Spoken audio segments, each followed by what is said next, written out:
Assalamualaikum warahmatullahi wabarakatuh. Selamat pagi semuanya.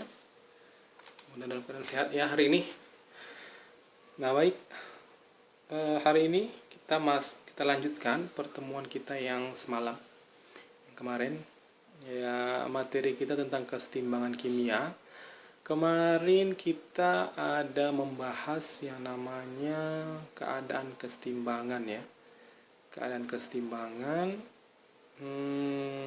Jadi di situ ada yang namanya jenis-jenis kesetimbangan, ada kesetimbangan homogen dan juga heterogen. Jangan lupa ya apa yang sudah kita bahas yang sebelum-sebelumnya. Nah hari ini kita masuk ke pergeseran kesetimbangan. Nanti kalau ada yang kurang jelas diperhatikan, nanti diketikkan di kolom komentar, akan kita diskusikan selanjutnya nanti ya. Oke, baik. Untuk pergeseran kesetimbangan. Apakah yang terjadi bila simpanan air bumi ini habis? Coba. Bagaimana apa yang akan terjadi jika air di bumi habis? Penggundulan hutan karena pohon-pohon ditebang untuk diambil kayunya akan membuka lahan untuk ladang, misalnya. Tidak ada simpanan air tanah. Siklus air menjadi terganggu, sehingga kesetimbangan air di alam juga akan terganggu. Jadi, kalau ada pengaruh dari luar, juga sistem kesetimbangan akan mengadakan aksi untuk mengurangi pengaruh atau gangguan tersebut. Jadi, kenapa air itu tetap ada? Karena ada proses kesetimbangan di situ. Air menguap, nanti kembali lagi ada airnya lagi, itu ada proses kesetimbangan. Berasal dari mana? Dari pepohonan. Nah, kalau semakin banyak kayu-kayu itu ditubangi, bukan hanya masalah banjir saja, bahkan cadangan air pun akan habis. Ya. Dan itu ada pengaruh atau gangguan dari luar. Itulah yang disebut dalam proses kesetimbangan atau pergeseran kesetimbangan disebut asas Le Chatelier. Ya, asas Le Chatelier. Apa itu asas Le Chatelier? Itu menyatakan bahwa bila pada sistem kesetimbangan diadakan aksi, ya, pada sistem kesetimbangan ada aksi, maka sistem akan mengadakan reaksi. Jadi ada, kalau misalnya kita sama halnya begini, kita cubit orang, nanti orang itu akan merespon dengan kesakitan, kan begitu ya. Itulah salah satu contoh dari asas Le Chatelier. Ada aksi, maka akan menghasilkan suatu reaksi. Jadi sehingga pengaruh aksi itu akan menjadi sekecil-kecilnya.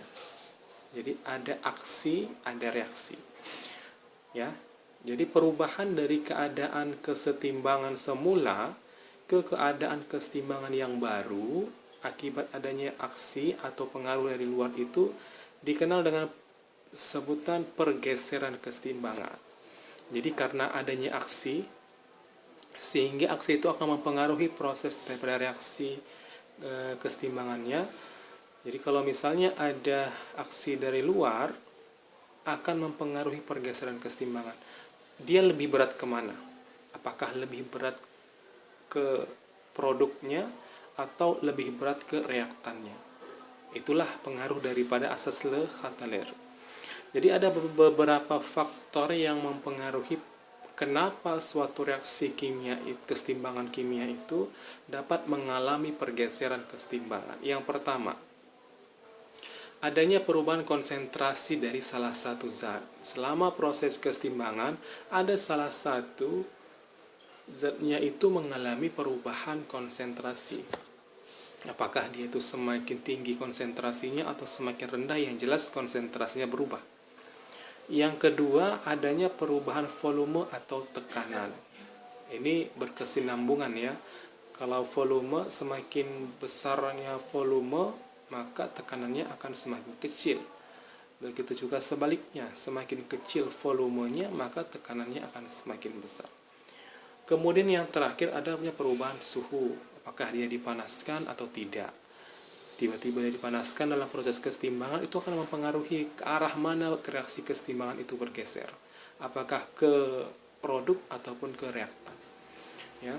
Nah, Sekarang kita bahas yang pertama, perubahan konsentrasi dari salah satu zat. Kita bahas hari ini satu saja. Apabila dalam sistem kesetimbangan homogen, ya, apabila dalam keadaan sistem kesetimbangan homogen, konsentrasi dari suatu zat itu diperbesar, ya, konsentrasi dari suatu zat itu berarti dia harus dalam keadaan homogen, ya, tidak dalam keadaan heterogen. Kalau dalam keadaan heterogen mungkin pengaruh konsentrasinya tidak terlalu besar. Jadi maka kesetimbangan akan bergeser ke arah yang berlawanan dari zat tersebut. Nah, sebaliknya, jika konsentrasi salah satu zat diperkecil, maka kesetimbangan akan bergeser ke pihak zat tersebut. Bila zat diencerkan dengan menambahkan air pada sistem, maka kesetimbangan bergeser pada jumlah molekul yang terbanyak. Jadi kalau misalnya salah satu ditambahkan, misalnya gini ya, ada reaktan, ada produk. Ada yang sebelah kiri anak panah dan ada yang sebelah kanan anak panah. Sebelah kiri anak panah itu disebut dengan reaktan, sedangkan sebelah kanan anak panah itu disebut dengan produk. Jadi kalau misalnya kita tambahkan konsentrasi yang terletak di sebelah kiri anak panah, ya, kita tingkatkan, kita tambahkan konsentrasinya, berarti kan yang sebelah kiri itu lebih pekat kan. Supaya dia setimbang kan berarti dia harus bergerak ke kanan, supaya yang kanannya juga konsentrasinya sama. Jadi kalau misalnya salah satu konsentrasinya diperbesar, maka arah kesetimbangannya akan mengarah ke lawannya daripada penambahan konsentrasi dari salah satu zat tersebut. Misalnya kita tambahkan di sebelah kiri, maka pergeseran kesetimbangannya akan mengarah ke kanan. Begitu juga sebaliknya, jika kita tambahkan konsentrasinya di sebelah kanan, maka pergeseran kesetimbangannya akan bergerak ke arah kiri. Ya, itu kalau misalnya ditambahkan. Bagaimana kalau misalnya dikurangi? Nah, kalau misalnya dikurangi, kita kurangilah konsentrasinya di sebelah kiri, maka arah pergeserannya itu akan ke kiri.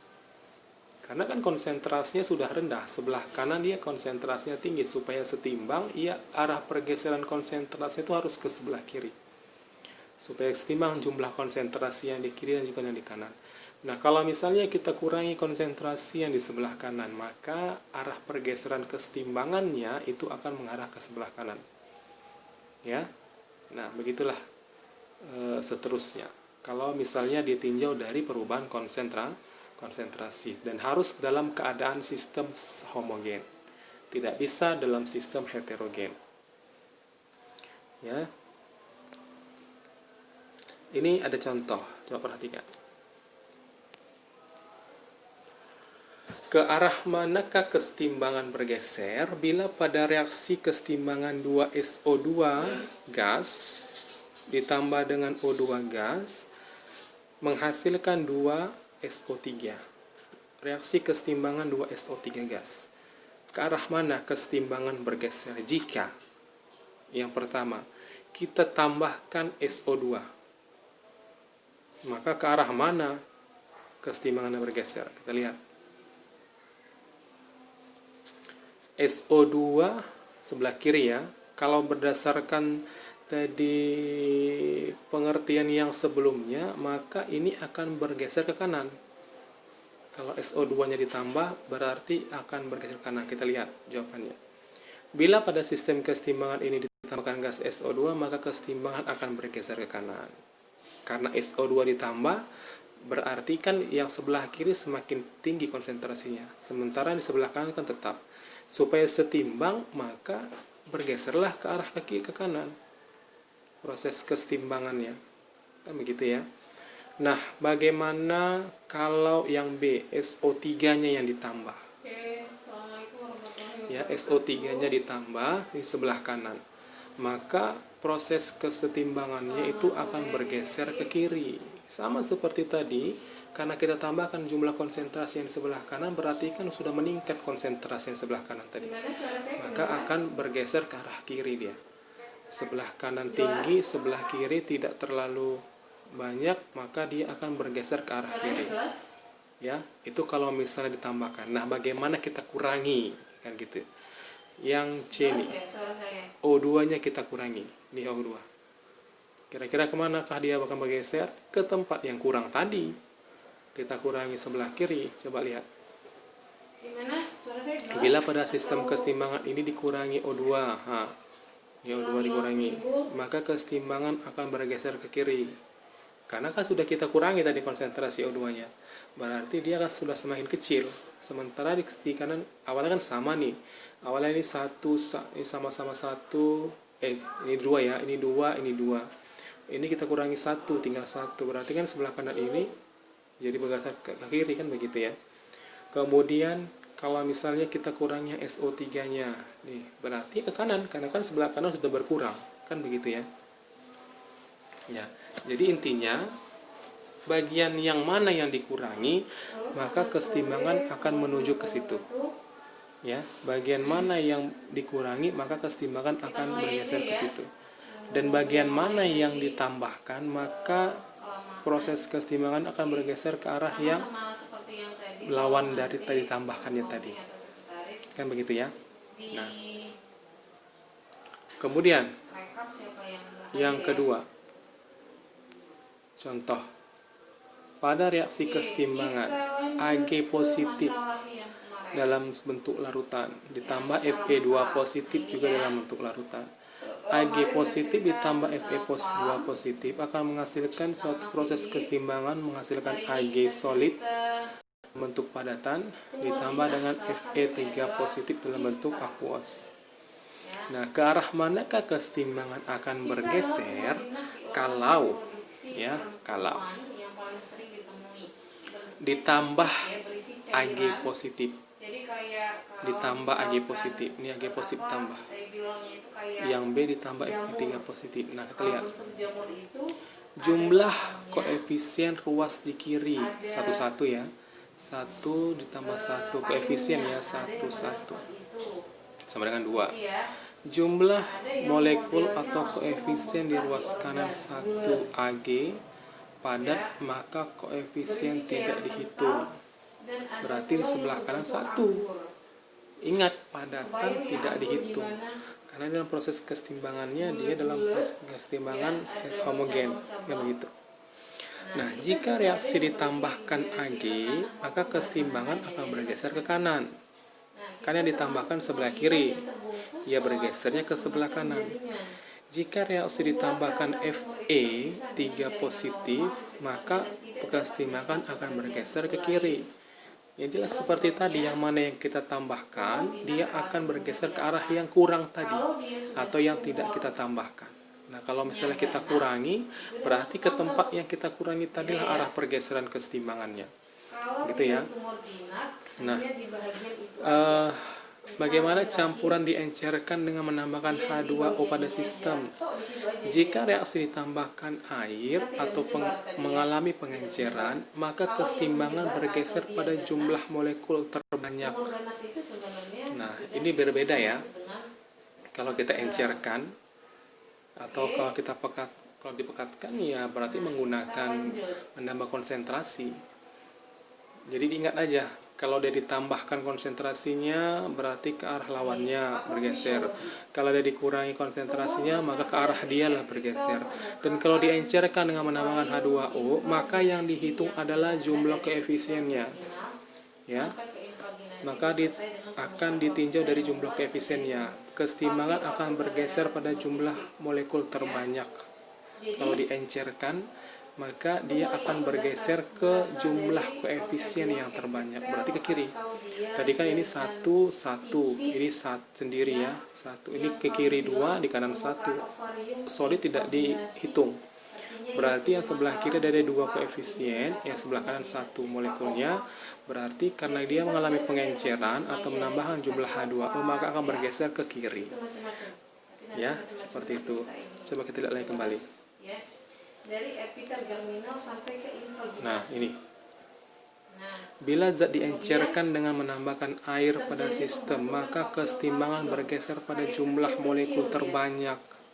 Itu diingat ya. Maka proses kesetimbangan akan mengalami perubahan bergeser ke arah jumlah molekul yang terbanyak. Bagaimana caranya kita mengetahui jumlah molekul itu lebih banyak atau lebih sedikit? Kita lihat dari koefisiennya, angka yang di depan senyawa. Ya, kalau totalnya ditotalkan, tapi ya jangan hanya satu saja seperti ini tadi.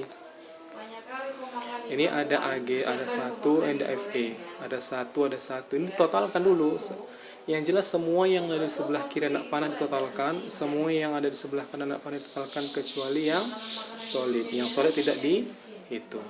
Jadi total semua yang sebelah kiri dihitung, total semuanya sebelah kanan dihitung koefisiennya. Karena ini 1, AG 1, Fe2 positif 1, maka total yang di sebelah kiri ada 2 molekul atau 2 koefisien, berarti 2 molekul.